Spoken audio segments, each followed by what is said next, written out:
Vous avez décidé de vous faire un jardin de fines herbes cette année et vous êtes débutant? Voici quelques trucs à essayer pour avoir du succès. La taille des fines herbes est importante. On ne peut pas se permettre d'arracher des feuilles ici et là pour notre consommation. Si vous voulez avoir du succès et permettre de continuer vos récoltes, la taille, c'est vraiment ce qui est le plus important. Par exemple, ici, on a du thym. Si vous voulez utiliser du thym pour une recette, on prend une paire de ciseaux, puis on s'en va couper juste en haut d'un groupe de feuilles pour que la tige puisse continuer à pousser.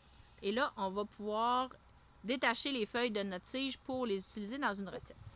La menthe, c'est exactement le même principe. Vous voulez vous faire un mojito, vous avez besoin de quelques feuilles. Vous allez couper juste en haut d'un groupe de feuilles, comme ceci. Et on détache les feuilles qu'on va écraser pour mettre dans notre boisson préférée.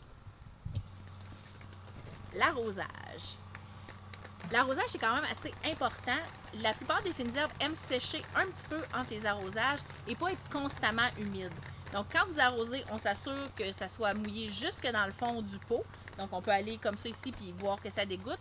Et on laisse sécher, on touche le dessus de la terre. Et quand ça commence à être un petit peu sec sur le dessus, là, c'est le temps de réarroser en profondeur. Mon truc, c'est de regrouper les fines herbes dans le même contenant. Ça facilite l'arrosage et en plus, vous allez les utiliser vraiment plus souvent vu qu'elles sont plus accessibles. Est-ce que ça prend de l'engrais des fines herbes? Ben oui, vous allez utiliser exactement le même engrais que vous utilisez pour votre potager. Moi, j'aime beaucoup utiliser le 468 d'Actisol. C'est un engrais qui fait pour tous les légumes et en plus, donnez-en un petit peu à vos fines herbes. Elles vont vous remercier. Vous êtes allé à l'épicerie puis vous êtes tombé en amour avec un plant de basilic parce que vous avez vraiment le goût d'en manger.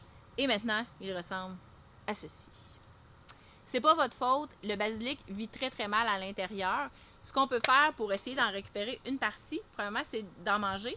Ça va peut-être stimuler un peu plus sa croissance. Quand vous taillez, un peu comme toutes les fines herbes, il faut vraiment tailler en haut de feuilles comme ceci. Comme celle-là ici, on peut la tailler et on va pouvoir la déguster. Mais attachez-vous pas, là, c'est difficile à conserver à l'intérieur. Le mieux, c'est de l'utiliser et d'en racheter un autre quand c'est terminé. Mon top 3 des fines herbes que je vais cultiver cet été, le thym, le basilic, un incontournable, et aussi le romarin. Pour l'odeur, c'est tellement bon.